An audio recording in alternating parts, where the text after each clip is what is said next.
Assalamualaikum warahmatullahi wabarakatuh. Perkenalkan, nama saya Arisman dari PAI 2 jurusan Pendidikan Agama Islam, program Pasca Sarjana Institut Agama Islam Negeri Parepare. Pada kesempatan ini saya akan mempresentasikan materi tentang hakikat dan strategi perubahan sosial. Adapun latar belakang hakikat dan strategi perubahan sosial. Perubahan sosial telah membawa masyarakat memasuki era revolusi industri generasi 4.0 yang ditandai dengan meningkatnya konektivitas, interaksi serta perkembangan sistem digital, kecerdasan artifisial dan virtual. Perubahan sosial adalah proses terjadinya perubahan struktur dan fungsi suatu sistem sosial. Perubahan tersebut terjadi sebagai akibat masuknya ide-ide pembaruan yang diadopsi oleh para anggota sistem sosial yang bersangkutan. Adapun rumusan masalah, yang pertama, bagaimana konsep perubahan sosial? Dan yang kedua, bagaimanakah tipe perubahan sosial? Dan yang ketiga, bagaimanakah implikasi revolusi industri 4.0 dalam inovasi pendidikan? Dan yang keempat, bagaimanakah implikasi revolusi Society 5.0 dalam inovasi pendidikan?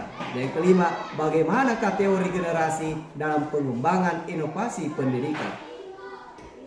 Dan tujuannya untuk mengetahui dan memahami lebih dalam tentang konsep dan tipe perubahan sosial serta implikasi revolusi industri 4.0 dan Society 5.0 dalam inovasi pendidikan dan juga teori generasi dalam pengembangan inovasi pendidikan.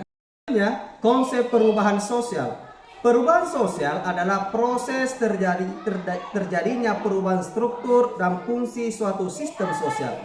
Perubahan tersebut terjadi sebagai akibat masuknya ide-ide pembaruan yang diadopsi oleh para anggota sistem sosial yang bersangkutan. Carl Bloom berusaha memberikan pengertian tentang perubahan sosial.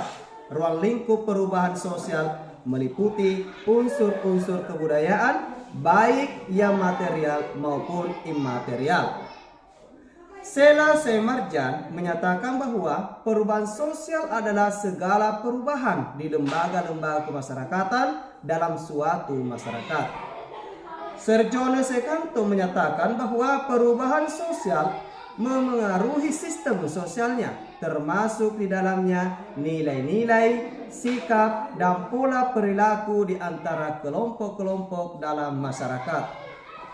Proses perubahan sosial biasa terdiri atas 3 tahap. Yang pertama, invensi, yaitu proses penciptaan dan pengembangan ide-ide baru. Yang kedua, difusi, yaitu proses mengomunikasikan ide-ide baru itu dalam sistem sosial. Dan yang ketiga, konsekuensi, yaitu perubahan yang terjadi dalam sistem sosial sebagai pengadopsian atau penolakan inovasi. Menurut Max Weber, tindakan sosial atau aksi sosial tidak bisa dipisahkan dari proses berpikir rasional dan tujuan yang akan dicapai oleh pelaku. Tindakan sosial dapat dipisahkan menjadi 4 macam tindakan menurut motifnya. Yang pertama, tindakan untuk mencapai satu tujuan tertentu. Yang kedua, tindakan berdasarkan adanya satu nilai tertentu. Dan yang ketiga, tindakan emosional. Dan yang keempat, tindakan yang didasarkan pada adat, kebiasaan, atau tradisi. Dalam pembahasan perubahan sosial, Comte membaginya dalam 2 konsep, yaitu social statics atau bangunan struktural dan social dynamics atau dinamika struktural. Bangunan struktural ini merupakan struktur yang berlaku pada suatu masa tertentu. Bahasan utamanya adalah struktur sosial di masyarakat yang melandasi dan menunjang kestabilan masyarakat. Adapun dinamika struktural merupakan hal-hal yang berubah dari satu waktu ke waktu yang lain. Perubahan pada bangunan struktural ataupun dinamika struktural merupakan bagian yang saling berkaitan dan tidak dapat dipisahkan. Perubahan sosial terjadi karena adanya perubahan dalam unsur-unsur yang mempertahankan keseimbangan masyarakat, seperti perubahan dalam unsur geografis, biologis, ekonomis, dan kebudayaan. Perubahan sosial masyarakat karena perubahan sosial merupakan bentuk intervensi sosial yang memberi pengaruh kepada klien atau sistem klien yang tidak terlepas dari upaya melakukan perubahan berencana. Pemberian pengaruh sebagai bentuk intervensi berupaya menciptakan kondisi atau perkembangan yang ditujukan kepada seorang klien atau sistem agar termotivasi untuk bersedia berpartisipasi dalam usaha perubahan sosial.